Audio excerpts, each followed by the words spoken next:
Hi everyone, I'm Shah Rukh Khan and please do watch Bollywood Hungama with the one and only Faridun.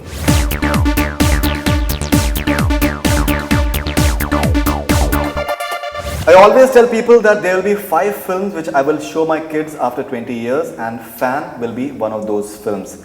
I'm very proud of this film. That's what Shah Rukh Khan has said in one of the interviews, and it's a huge honor and privilege to have Mr. Shah Rukh Khan here with us on Bollywood Hungama. So wonderful to have you back once again. Thank you Faridun. And sir, why do you say that you'd like to show this film to your kids 20 years down the line? And you also said at your birthday that it's one of the most special films that you've ever done. It's the most special film that you've ever done. No, you do. I mean, every film is special when you start working on it and you want to create something out of it. Every film is special for a reason, you know. Some maybe for the fact that you're trying to entertain a lot of people, some because it's just very niche, some because the technology used in it. I think this film kind of encapsulates lots of reasons. One of them is, of course, I'm doing a film like a Delhi boy. It's a double role. The technology used has never been done in the world, actually, hopefully. And apart from that, the storytelling of this film is in a very real zone. And you know, a lot of people do double roles. I've done them. But the idea was to make sure that at the end of the film, this film is not going to be worth it if you think the same person has played the double role. Correct.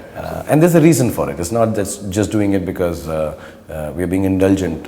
There was a reason for it. So hopefully we have achieved it. And even if I hadn't achieved it, I would have liked my children to see it just for the effort that everybody's put in, whether it's Manish, whether it's Manu, whether it's Adi himself, whether it's all the people who have been on the sets with a lot of patience, lots and lots of patience and lots of hard work and still smiling through here.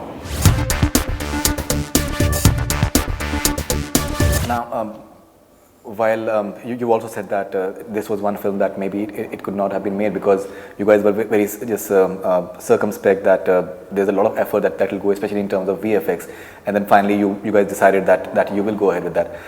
So how has been the journey for you? Because you're playing two guys, but the different part is it's not identical to you. It's a reflection of you somewhere. Yeah, and we did a lot of tests. For 6 months we were doing tests for makeup because it's never been done, that kind of makeup also.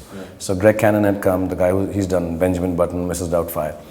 And we didn't know that, you know, when you do makeup, there's a special kind of lighting, there's a special kind of touch-up after that. And nobody has ever de-aged anyone. You know, with prosthetics, you can make them look like a vampire or a monster or make them old. But de-aging has never been done in the world. And a couple of times Greg has tried and failed.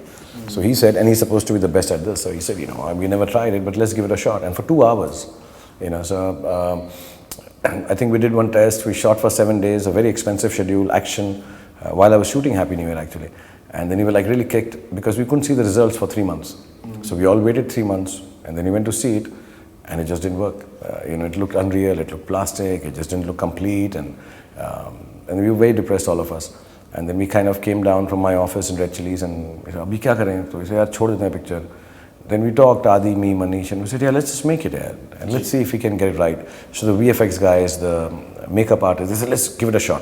Let's try. Less might be more." So we did more, and then we shot the whole film, not knowing whether it'll be all right or not in terms of the face, because if that goes wrong, if that looks unreal, plastic, it'll just distract people. So yeah, it's been a difficult journey, and I think that's what makes it beautiful. You know, you make cinema. We've been in the business long enough to know, okay, A, B, C, D put together equals to X.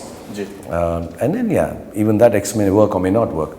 But when you don't know, you know, what A to put, what B to put, what C to put, and will it be X or not, I think that's very exciting for filmmakers of this caliber, whether it's Adi or Manish, myself, and the VFX team. So it's been a very exciting journey into a place you didn't know where the destination is.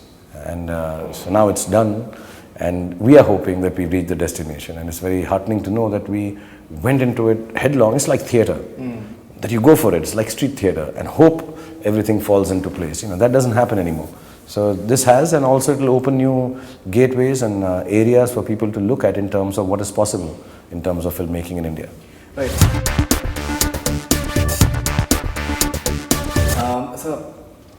You started off the entire trend, many would say, and you were the first one to, in a way, take a lot of risks early in your career. You played the negative leads in Dar and Bazigar, Anjam, Ramjani. Many would say that it was like an anti-hero in a way. Now, when you're coming with Fan, it's difficult to decipher that who's a bigger villain somewhere, because even Aryan somewhere I think has certain shades of negative because he's a superstar, but the way he just reacts to his fans and fan obviously Gaurav, he definitely comes across as can be quite psychotic in its own way. Now when you look at a certain character like this, which has both the characters have shades of negative, do you find it fascinating? Actually, both the shades are extremely positive. I'm sorry if it seems like that from the trailer. Both of them are very right. There's no question of wrong in the film. Yeah, the trailer, maybe also it stems from the fact that I've done negative roles. So everyone jumps to the conclusion, oh, he's doing a negative role and he's, again, psychotic. He's not psychotic at all. Gaurav is just a 24-year-old kid who's maybe does not know better. And he just loves. And he loves unconditionally. And the star is not wrong in his own space. He's like, there is a limit to what a star can give to a fan, and which is very right and which is very correct. And even a fan will understand that when you see the film. So the idea was actually to make sure that both of them are dignified enough. At the end of the film, none of them are wrong. There is no negative shade at all. But unfortunately, sometimes we think real shades in films seem negative because they're so real and close to life. So the film is made in a real space. I mean, honestly, if I was to show myself as a benevolent and a good star, I'll meet all the people and be nice. But sometimes you don't have time. The reality is that. I quietly go into a car with a hoodie and run away without saying hi to all the people who are waiting for me for hours. Which does not mean I'm a bad person. It just means there's paucity of time. And, real world is different from what we show in cinema. So the film is set in a real world. And, I've seen the film. So when you see the film, you realize, no, they're not bad people. They're just regular, normal people leading a normal life. And even the star, we have taken the normal aspect of his life, not the superstardom or the flamboyance outside. Right. Sometimes things just don't happen as you think they would. And this is what happens to two characters in a film. And the rest of the world kind of changes around that. So it's an interesting take, to set such an outstandingly imaginative story in the real world. So the world is and Manish is really good with the real world, middle class, values, thoughts, beliefs, and the way he shoots Delhi and all. So when you'll see it, there will be perhaps a huge change, or then both of them are negative otherwise.